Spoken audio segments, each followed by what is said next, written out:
Hello, അമ്മ മനസ്സിൻ്റെ പുതിയൊരു എപ്പിസോഡിലേക്ക് എല്ലാവർക്കും സ്വാഗതം. ചാനൽ ആദ്യമായിട്ട് കാണുന്നവരാണെങ്കിൽ ഒന്ന് സബ്സ്ക്രൈബ് ചെയ്തിട്ട് ലൈക്ക് ചെയ്യണേ. അപ്പോൾ മേഘ എന്തോ തിരക്കിട്ട് വർക്ക് ചെയ്തുകൊണ്ടിരിക്കുകയാണ് ബെഡ്റൂമിൽ ഇരുന്നിട്ട്. ആ സമയത്ത് പ്രിയ അങ്ങോട്ടേക്ക് വന്നിട്ട് പറയുന്നുണ്ട്, അമ്മ എനിക്ക് സ്കൂൾ ഡയറിയിൽ അച്ഛൻ്റെ അമ്മയുടെയും പേരും അഡ്രസ്സും അതുപോലെ സൈനൊക്കെ ചെയ്തിട്ട് വരാൻ പറഞ്ഞിട്ടുണ്ടമ്മ. അഡ്രസ്സും ഒക്കെ ഫില്ല് ചെയ്യാൻ പറഞ്ഞിട്ടുണ്ടമ്മ. എനിക്കിതൊന്ന് എഴുതി തരാമോ? അപ്പോൾ മേഘ കുറച്ച് തിരക്കിലായതുകൊണ്ട് തന്നെ മേഘ പറയുന്നുണ്ട്, ഞാൻ കുറച്ച് ബിസിയാണ്, മോള് പോയിട്ട് ആരതി ആൻറ്റിയോട് പറ. ശരിയമ്മ എന്ന് പറഞ്ഞിട്ട് പ്രിയ നേരെ ആരതിയുടെ അടുത്തേക്കാണ് പോകുന്നത്. അപ്പോൾ ആ സമയത്ത് ആരതി വെജിറ്റബിൾസ് അരിഞ്ഞുകൊണ്ടിരിക്കുകയാണ്. അപ്പോൾ ആരതിയോട് പറയുന്ന സമയത്ത് ആരതി പറയുന്നുണ്ട്, മുത്തശ്ശൻ അവിടെ വെറുതെ ഇരിക്കുകയാണ്, മുത്തശ്ശനോട് പോയിട്ട് പറ മോള്. ശരി ആൻറ്റി എന്ന് പറഞ്ഞിട്ട് വീണ്ടും മുത്തശ്ശൻ്റെ അടുത്തേക്ക് പോവുകയാണ്. വീണ്ടും പ്രിയ പോയിട്ട് മുത്തശ്ശനോട് പറയാണ്, മുത്തശ്ശ എനിക്ക് സ്കൂൾ ഡയറിയിൽ പാരൻസിൻ്റെ നെയിമും അഡ്രസ്സും ഒക്കെ എഴുതി തരുമോ? ഓ ഇങ്ങ് താ മോളെ, ഞാൻ എഴുതി തരാം എന്ന് പറഞ്ഞ് അദ്ദേഹം വാങ്ങിക്കുകയാണ്. അതിനുശേഷം ആ ഡയറി ഫില്ല് ചെയ്തിട്ട് പ്രിയക്ക് കൊടുക്കുന്നുണ്ട്. പ്രിയ നോക്കുന്ന സമയത്ത് ഫാദറിൻ്റെ നെയിമിൻ്റെ അടുത്ത് ഒന്നും എഴുതിയിട്ടില്ല. അപ്പോൾ പ്രിയ സംശയത്തോട് ചോദിക്കുകയാണ്, ഇതെന്താ മുത്തശ്ശ ഇവിടെ ഒന്നും എഴുതാതിരുന്നത്? അപ്പോൾ മുത്തശ്ശ സ്നേഹത്തോടെ പറഞ്ഞു കൊടുക്കുകയാണ്, അവിടെ മോളുടെ അച്ഛൻ്റെ പേരാണ് എഴുതേണ്ടത്. അപ്പോൾ പ്രിയ സംശയത്തോട് ചോദിക്കുകയാണ്, എൻ്റെ അച്ഛൻ്റെ പേര് എന്താ മുത്തശ്ശ? എനിക്കറിയില്ല മോളെ, അദ്ദേഹം വാത്സല്യത്തോടെ പറഞ്ഞപ്പോൾ പ്രിയ സംശയത്തോടെ വീണ്ടും ചോദിക്കുന്നുണ്ട്, എൻ്റെ അച്ഛൻ്റെ പേര് നിങ്ങൾക്കും അറിയില്ലേ മുത്തശ്ശ? എനിക്കറിയില്ല മോളെ, അത് മോളുടെ അമ്മയോട് ചോദിക്കണം. അത് കേട്ട് പ്രിയക്ക് ഒത്തിരി സങ്കടമാവുന്നുണ്ട്. അവളിങ്ങനെ വിഷമത്തോടെ നിൽക്കുകയാണ്. ആർക്കാണെങ്കിലും അത് കേട്ടപ്പോൾ ഒരു വിഷമം തോന്നിയിട്ടുണ്ടായിരുന്നു. അപ്പോഴാണ് അതുവഴി മേഘ വന്നിട്ടുണ്ടായിരുന്നത്. മേഘയെ കാണുന്ന സമയത്ത് പ്രിയ ഉറക്കെ വിളിച്ചു ചോദിക്കുകയാണ്, അമ്മ എൻ്റെ അച്ഛൻ്റെ പേരെന്താ അമ്മ?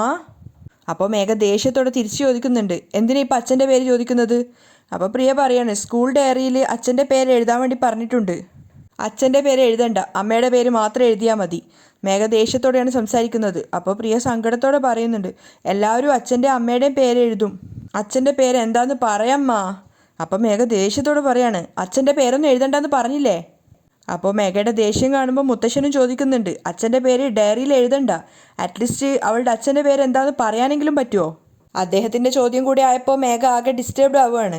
പിന്നെ അവൾ ദേഷ്യത്തോടെ പറയുന്നുണ്ട്, ഇപ്പം എന്തിനാ അദ്ദേഹത്തിൻ്റെ പേര്? ആരെയാണോ ഞാൻ മറക്കണമെന്ന് ആഗ്രഹിക്കുന്നത് അയാളുടെ പേര് തന്നെ വീണ്ടും വീണ്ടും ചോദിച്ച് എന്നെ ഇറിറ്റേറ്റ് ചെയ്യരുത്. ആരതിയും ക്യൂരിയോസിറ്റിയോട് കൂടി മേഘയെ നോക്കുകയാണ്. അപ്പോൾ മുത്തശ്ശൻ പറയുന്നുണ്ട്, പ്രിയ അവളുടെ അച്ഛൻ്റെ പേര് അറിഞ്ഞു എന്ന് വിചാരിച്ചിട്ട് ഇപ്പം എന്താ സംഭവിക്കാൻ പോകുന്നത്? പ്രിയ അവളുടെ അച്ഛൻ്റെ പേര് അറിയാതെ വളരാൻ പാടില്ല. അവളുടെ അച്ഛൻ്റെ പേരെന്താന്ന് അവൾക്കൊന്ന് പറഞ്ഞു കൊടുക്ക്. മുത്തശ്ശൻ ദേഷ്യത്തോടെ പറഞ്ഞപ്പോൾ മേഘയും പറയുന്നുണ്ട്, മുത്തശ്ശ ദയവ് ചെയ്ത് ഇനി അവളുടെ അച്ഛൻ്റെ പേരെന്താണെന്ന് ചോദിക്കരുത് എന്നോട്. എന്നിട്ട് ദേഷ്യത്തോടെ വന്നിട്ട് പ്രിയയും വലിച്ചുകൊണ്ട് പോവുകയാണ്. അപ്പോഴും പ്രിയ വീണ്ടും ആവർത്തിക്കുന്നുണ്ട്, അമ്മ അച്ഛൻ്റെ പേരെന്താന്ന് പറയമ്മ. മേഘ എല്ലാ ദേഷ്യത്തോടും കൂടെ നിൽക്കുമ്പോഴാണ് പ്രിയ വീണ്ടും ചോദിച്ചത്. അതുകൊണ്ട് തന്നെ ദേഷ്യത്തോടെയാണ് പ്രിയയോട് തിരിച്ച് സംസാരിക്കുന്നത്. ഇനി ഒരു പ്രാവശ്യം കൂടി അച്ഛൻ്റെ പേര് ചോദിച്ചാലെന്ന് പറഞ്ഞിട്ട് ആ കുഞ്ഞു കവിളിൽ തല്ലുകയാണ്. അത് കണ്ടപ്പോൾ തന്നെ മുത്തശ്ശൻ ആകെ ദേഷ്യത്തോടെ ചാടി എഴുന്നേൽക്കുന്നുണ്ട്. ബുദ്ധിയില്ലേ നിനക്ക്? മേഘ എല്ലാവരോടുള്ള ദേഷ്യത്തിനായിരുന്നു കുഞ്ഞിനെ തല്ലിയത്. മേഘ കുഞ്ഞിനെ തല്ലുന്ന കണ്ടപ്പോൾ ആരതിയും ചാടി എഴുന്നേൽക്കുകയാണ്, അയ്യോ മേഘ. അപ്പോൾ മുത്തശ്ശൻ ദേഷ്യത്തോട് പറയുന്നുണ്ട്, നിനക്ക് ഇത്രയ്ക്ക് ബുദ്ധിയും വിവരവും ഇല്ലേ? ചെറിയ കുഞ്ഞിനെയാണോ തല്ലുന്നത്? പെട്ടെന്ന് മുത്തശ്ശനും ദേഷ്യത്തോടെ പെരുമാറിയപ്പോൾ മേഘ ഒന്ന് ഷോക്കാവുകയാണ്. അപ്പോൾ മുത്തശ്ശൻ ചോദിക്കുന്നുണ്ട്, അവൾ എന്താ ഇത്രമാത്രം വലിയ തെറ്റ് ചോദിച്ചത്? അവളുടെ അച്ഛൻ്റെ പേരല്ലേ അവൾ ചോദിച്ചത്? അതിനാണോ നീ ആ കുഞ്ഞിനെ തല്ലിയത്? അതിനോട് അതിൻ്റെ അച്ഛൻ്റെ പേര് പറഞ്ഞു എന്ന് വിചാരിച്ചിട്ട് നീ അതിൻ്റെ മുന്നിൽ വില കളയാനൊന്നും പോകുന്നില്ല. അദ്ദേഹത്തിനോട് മറുപടി പറയാനാവാത്തത് കൊണ്ട് തന്നെ പ്രിയയുടെ കൈ പിടിച്ച് വലിച്ചിട്ട് ദേഷ്യത്തോടെ കൂട്ടിയിട്ട് അകത്തേക്ക് പോവുകയാണ്. അപ്പോൾ മുത്തശ്ശൻ ചിന്തിക്കുന്നുണ്ട്, എന്തിനായിരിക്കും മേഘ ഇത്രയധികം ദേഷ്യപ്പെടുന്നത്? പ്രിയയോട് അവളുടെ അച്ഛൻ്റെ പേര് പറഞ്ഞു എന്ന് വിചാരിച്ചിട്ട് ഇവക്കെന്താ ശരിക്കും സംഭവിക്കുന്നത്? അദ്ദേഹത്തിന് നല്ല സംശയം ഉണ്ടായിരുന്നു. അതേസമയം ചന്ദ്രികയുടെ വീട്ടിലാണെങ്കിൽ നല്ലൊരു ആഘോഷം നടക്കുകയാണ്. അതുകൊണ്ട് തന്നെ വീടൊക്കെ അലങ്കരിച്ചിട്ടുണ്ട്, ഒരുപാട് വിഗ്രഹങ്ങളൊക്കെ ഉണ്ടാക്കി വെച്ചിട്ടുണ്ട്. ചന്ദ്രികയും ലക്ഷ്മിയും കുളിച്ച് വൃത്തിയായിട്ട് ഒരുപാട് കാര്യങ്ങളൊക്കെ ചെയ്യാണ്, പൂജക്കുള്ള തയ്യാറെടുപ്പിലാണ്. മഹേന്ദ്രനും അവിടെ ഉണ്ടായിരുന്നു, അയാളും നല്ല വൃത്തിയിലൊക്കെയാണ് ഉള്ളത് കുളിച്ചു മാറ്റിയിട്ട്. അപ്പോൾ മഹേന്ദ്രൻ പറയുന്നുണ്ട്, ലക്ഷ്മി എനിക്കെന്തെങ്കിലും ജോലി ഉണ്ടെങ്കിൽ പറ, ഞാനും എന്തെങ്കിലും ഹെൽപ്പ് ചെയ്യാം. അത് കേട്ട് പുഞ്ചിരിച്ചിട്ട് ചന്ദ്രിക പറയുന്നുണ്ട്, എല്ലാ ജോലിയും തീരാറായി, ഇനി ആകെ ഉള്ളത് സ്വാമിയെ കുമ്പിടൽ മാത്രമാണ്.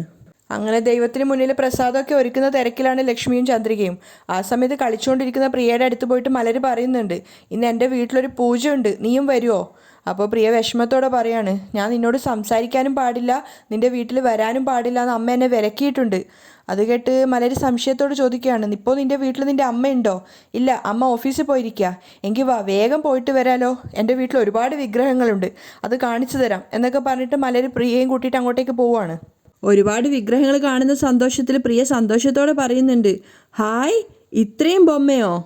എല്ലാം നല്ല ഭംഗിയായിട്ടുണ്ട്. എന്നിട്ട് ഓരോരോ വിഗ്രഹത്തെ കാണിച്ചുകൊണ്ട് മലറിനോട് ചോദിക്കുകയാണ് അത് ആരൊക്കെയാണെന്നൊക്കെ.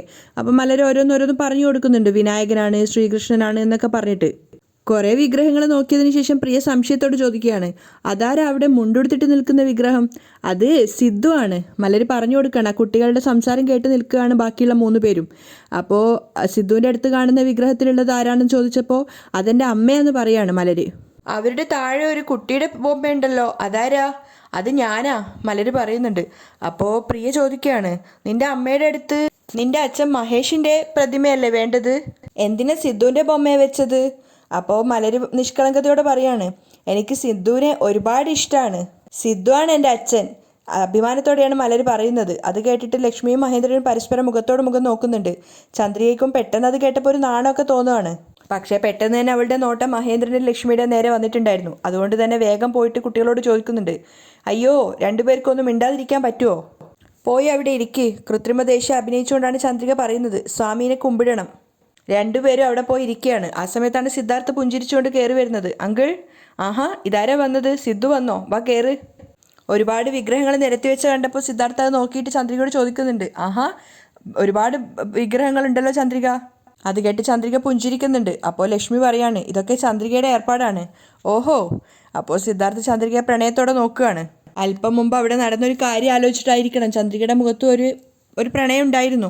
അതുപോലെ തന്നെ മഹേന്ദ്രനും ലക്ഷ്മിയൊക്കെ സിദ്ധാർത്ഥിനെയും ചന്ദ്രികയും തമ്മിലുള്ള ഒരു ഐശ്വര്യവും പൊരുത്തമൊക്കെ നോക്കുകയാണ്. ആ സമയത്ത് അയൽവക്കത്തുള്ള 2-3 സ്ത്രീകൾ അവിടെ വന്നിട്ടുണ്ടായിരുന്നു. അവരെയൊക്കെ ചന്ദ്രിക ക്ഷണിച്ചതാണ് ആ ഒരു പൂജ ഉള്ളത് കൊണ്ട്. അപ്പോൾ ചന്ദ്രിക അവരോടൊക്കെ അകത്തേക്ക് കയറി വരാൻ പറയുകയാണ്.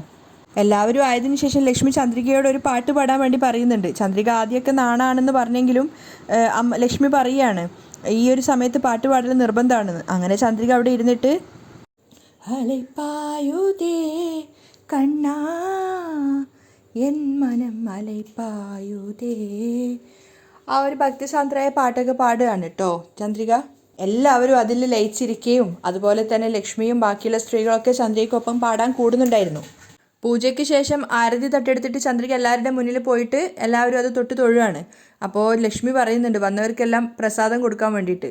അപ്പോൾ ലക്ഷ്മിയോട് ചന്ദ്രിക പറയാണ് അമ്മ ആദ്യമായിട്ടല്ലേ നിങ്ങൾ എൻ്റെ വീട്ടിലുണ്ടാവുന്നത്, വന്നവർക്കൊക്കെ നിങ്ങൾ തന്നെ കൊടുക്കുമോ? അത് കേട്ടിട്ട് മഹേന്ദ്രനും പറയാണ് ലക്ഷ്മി ചന്ദ്രിക പറയുന്നതാണ് ശരി, നിൻ്റെ കൈകൊണ്ട് എടുത്തിട്ട് അവൾക്ക് കൊടുക്ക്, അവളെ അനുഗ്രഹിക്ക്, അപ്പോഴാണ് അവൾക്ക് ജീവിതത്തിൽ വിജയങ്ങൾ ഉണ്ടാവുക.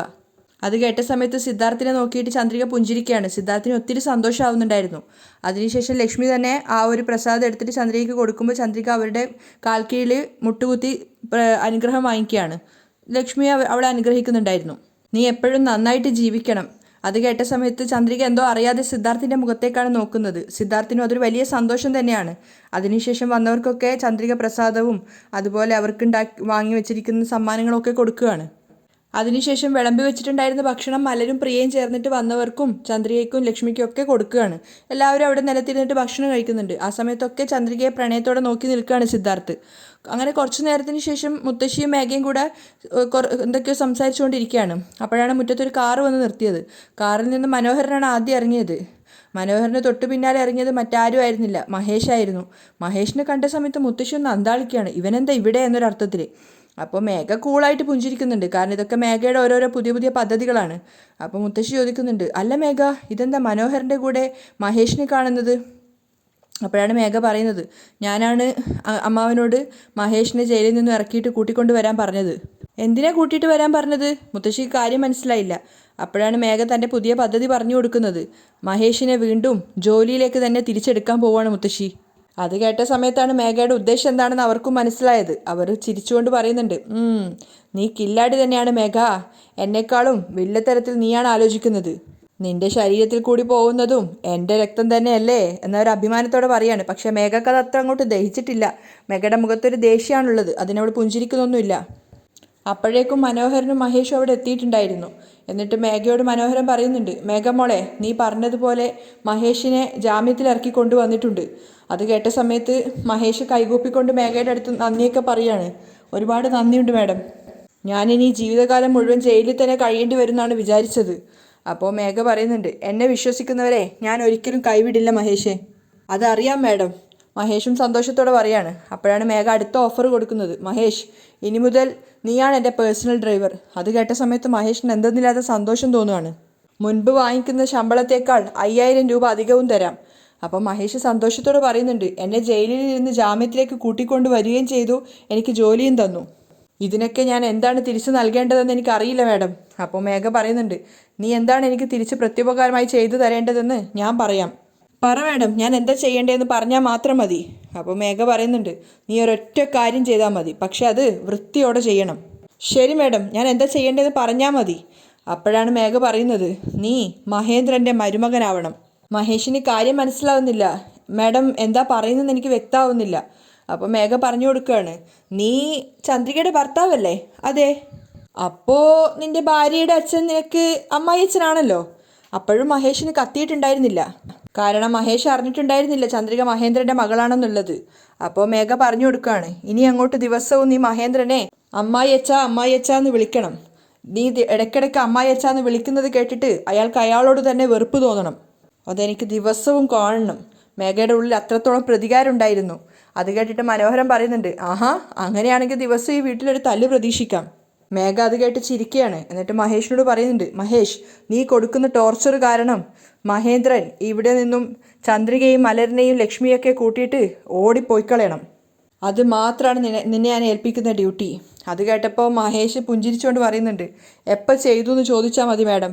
മനോഹരനും പറയാണ്, മഹേഷ്, നിനക്ക് മഹേന്ദ്രൻ അമ്മായിയച്ഛനാണെങ്കിൽ ലക്ഷ്മി അമ്മായിയമ്മയാണല്ലോ. അപ്പോൾ പിന്നെ അമ്മായിയമ്മയെ നന്നായിട്ടൊന്ന് ഗവനിച്ചേക്ക്. അയാൾ പരിഹാസത്തോടെ പറഞ്ഞപ്പോൾ മഹേഷും പറയുന്നുണ്ട്, അത് പിന്നെ പറയാനുണ്ടോ? അവരുടെ തമാശകൾക്കിടയിലൂടെ ഗൗരവത്തോടെ മേഘ പറയാണ്, അങ്കിൾ, മഹേന്ദ്രൻ, ലക്ഷ്മി, ചന്ദ്രിക ഇവരെ 3 പേരെയും ഇവിടെ നിന്ന് തുരത്തണം. അതിന് നിങ്ങൾക്ക് എന്ത് വേണേലും ചെയ്യാം, എൻ്റെ സപ്പോർട്ടുണ്ടാവും. നിനക്കെന്താ ആവശ്യമുള്ളതെന്ന് നീ പറഞ്ഞു കഴിഞ്ഞല്ലോ മോളെ. ഇനി ഞങ്ങൾ എന്താ ചെയ്യാൻ പോകുന്നത് നീ നോക്ക്. നീ തന്നെ ഞെട്ടിപ്പോവും. അങ്ങനെ അവർ 4 പേരും ചേർന്ന് പുതിയൊരു ഉടമ്പടിയിൽ ഒപ്പുവെച്ചിരിക്കുന്നത് പോലെയാണ്. കാരണം ആ ഒരു ദൗത്യം 4 പേരും സന്തോഷത്തോടെയാണ് ഏറ്റെടുത്തിരിക്കുന്നത്. അല്പസമയം കഴിഞ്ഞപ്പോൾ ചന്ദ്രികയുടെ സ്കൂട്ടർ മുറ്റത്തിട്ടിട്ട് കഴുകുകയാണ് മഹേന്ദ്രൻ. അതുപോലെ തന്നെ മേഘയുടെ കാറ് മുന്നിൽ നിന്നിട്ട് കഴുകുകയാണ് മഹേഷ്. പക്ഷെ അവർ രണ്ടുപേരും പരസ്പരം കാണുന്നുണ്ടായിരുന്നില്ല. അപ്പോഴാണ് അങ്ങോട്ടേക്ക് മനോഹരൻ വരുന്നത്. മനോഹരൻ നോക്കുമ്പോൾ അവർ രണ്ടുപേരും മുറ്റത്ത് നിന്നിട്ട് വണ്ടികൾ കഴുകിക്കൊണ്ടിരിക്കുകയാണ്.